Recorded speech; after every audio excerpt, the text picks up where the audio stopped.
important issue facing the judicial circuits, the judicial circuit at this time that you could work on, you could improve as solicitor? And you were dealing with Anderson County in Cody County Circuit Comment District. Now, one of the things is we need to look at the budgets, work within our means. I see a problem once we started getting into this and starting looking at some of the information that we get, is that there are some problems that need to be looked at, and there's several of them.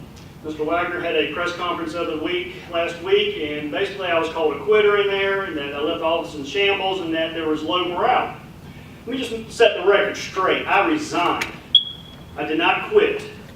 I worked a notice up to May 27th, but I was told to leave on the 20th. And one of the things is I'm not campaigning on company dollars, taxpayer dollars. I'm not accruing vacation or health benefits. I am campaigning because I believe it's the right thing to do for this county. And part of that goes to the office has a morale problem, and that is true. The office has never had any structure, and that's one of the things it needs. And when I was elevated to the position of deputy solicitor, I was told there's going to be pushback from attorneys, and yes, there was. I was not the popular choice because I have a different way of doing things, different ideas of how to do things. And one of the things is, and I knew I had a target on my back, but it created a hostile work environment. You go today, that office is worse off today than it was when I left even over a month ago. Things have not changed but have gotten worse. If you don't believe me, talk to Rusty Burns. I bet he can shed some light on it. And that's one of the things I think I can do, is I can change the attitude. Work with law enforcement, work with the victims. In fact, an email came out from Solicitor Adams on November 2nd, 2015, in which she stated, and she knows there were problems. And one of the things she stated was, you need to notify the officers when you have a case. You need not to do plea deals because the victims aren't perfect. We don't deal with perfect victims.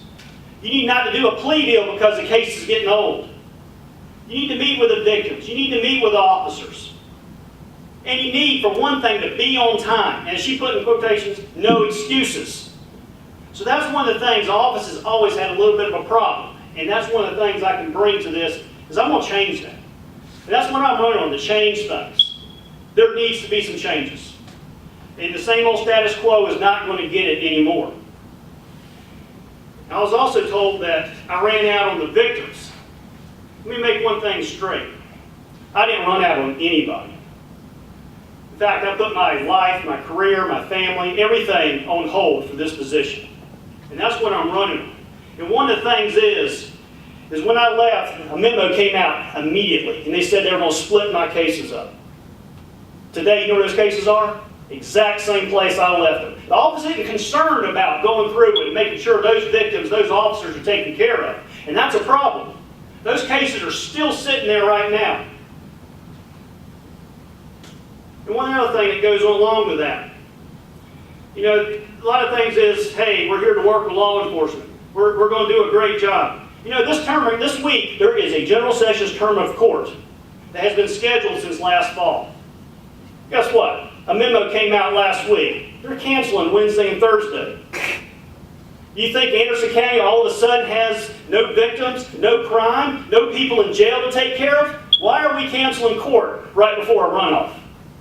It's because those people are more concerned about running for a campaign and getting someone else elected than they are taking care of the victims. Working with law enforcement. Making sure our overcrowded jail move the people that can be moved. They're not concerned. But yet, I get labeled with that. And that's wrong. Because the truth is, if they're concerned, they'd still be in court this week. Okay. All right. Has one county in Judicial District 10 received more emphasis than the other over the past years? I don't believe so. What you're dealing with is population. Anderson County has 200,000 people. Oconee County has 80,000. Both of those are approximate numbers. And the number of employees that work in each office basically represents the amount of people that are in those counties. Now, the Anderson County does have twice as much court time. basically between 24 and 26 weeks of court a year, whereas Oconee County has 12 to 14 terms of court a year. And the amount of attorneys is like anywhere between around 10 roughly to 11 in Anderson, where you have 4 attorneys in Oconee County. And that's based upon the population and the amount of cases that comes in. Anderson County has twice as many cases as Oconee County. So overall, do you think one has been slighted over the other or showing more favoritism? No. I think it's based on what we have, what we work with. It's usually, I think, when they do base the funds up, 70% comes from Anderson, 30% comes from Oconee County. Okay, what is the hiring practice for the solicitor's office? For attorneys, Staff, all your attorneys and staff. well, it's like anything else. You put a resume in and you get an interview, and once you get past the first interview process, people decide upon it. Whoever's in the committee takes a look at it, and it goes up the chain, and the next people, they take a look at it, and they decide to see who they want to hire. I mean, it comes down to who fits in, who works with the people. It's not like anything else. That's the hiring process. It's in general like any other job. Are there any innovative new ideas that you've seen outside of this judicial district, maybe outside of South Carolina, that's enabling law enforcement and solicitors and district attorneys to work better together, more efficiently? Is there a way to streamline that we haven't done yet? I think it really comes down to communication. I mean, it's like anything else in life. You have to be able to talk to people. You have to be able to look them in the eye and see them. It's not hiding behind a computer screen. It's not having someone else in your office make the phone call. The prosecutor should be talking to the officers. The prosecutor should be talking to the victims. And that's been a problem in the past. And one of the things is that I see that I feel like I can change to help improve that process is punctuality, attendance. You know, people in that office should be spending time working. Specifically out-of-town employees, they should be there at the office and they should be working for this county. And, you know, Ms. Adams, she was aware of this. That's why she put in her email on November 2nd, show up, be on time, no excuses. You know, I've been in private practice.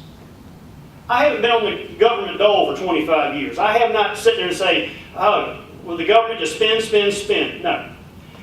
I've been in private practice. I've been in the private sector of industry. And you got to eat what you catch, so to speak. And so when you're in private practice and you haven't always been living off the government, one of the things you learn is you got to turn a dollar. You got to keep the doors open. You got to keep the lights on. You got to meet payroll. You got to meet overhead. And that's one of the things that I bring to this office is I understand that. I understand what it means. You got to pay your staff. You got to pay your bills before you even take home a check. And that's been a problem. And that's one of the things that our office needs to be. They need to be more frugal with the money that we receive. Another thing is, how we do that. Well, the office has a lot of resources that we receive. A lot of money comes in. And one of the things I plan on doing is I'm going to cut out take-home cars. I mean, the solicitor doesn't need one. Deputy solicitor doesn't need one. Mr. Wagner has one. The head secretary doesn't need one. And it's funny that since this election started, 2 of those cars have been parked. You think if I don't win this thing on the runoff, you think they're going to be parked on June 29th? No, they're going to be driven right back where they started from. So that's one of the things is we're not going to pay for maintenance, gas, tires on county cars. Now the county will have cars for the investigators and during the daylight hours, but you don't need take home.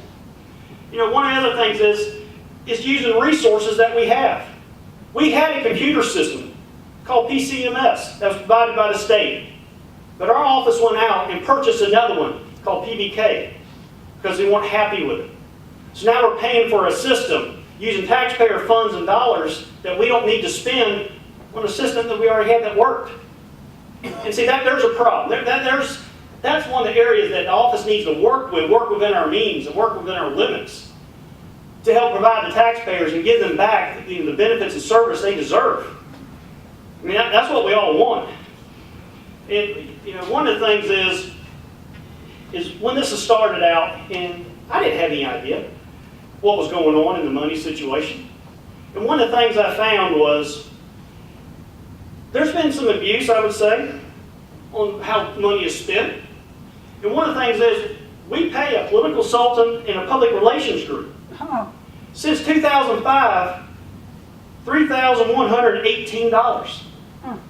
There was a contract from July 2008 to July 2009. They paid him $4,000 a month, a Greenville political consultant public relations firm, to handle that stuff for the solicitor's office. In 2000, since then, 2013, 2016, it's $3,000 a month. You can give them the benefit of doubt since 2009, you give them $3,000 a month. That's $3,118 leaving this county, going elsewhere. And what are we getting in return for that? That is not going to fight crime. That is not being used to help victims, help law enforcement, help the office get better. That's going elsewhere. And so that's one of the things I'm going to stop. And I'm asking Mr. Wagner the same thing. Do you feel this is a questionable? Do you agree with this practice? Do you think it's questionable? Are you going to stop it too? Because it's not called for. We have the solicitor's office has a money market fund. Did y'all know that? And in that fund, as of April 30th, 2016, there's $1,258,701.83 in it. That's of March 30th, 2016.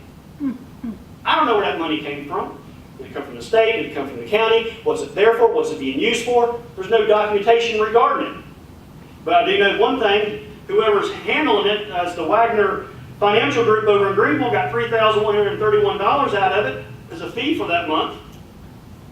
There again is money that's being wasted that can be used to help our citizens, to help our taxpayers, to help our victims. And that's one of the things I plan on bringing here, is transparency. People need to know where their money is going and what their money is being used for. Prosecuting is only half the battle. When you're a solicitor, you have to manage the office, you have to manage the money. And that's where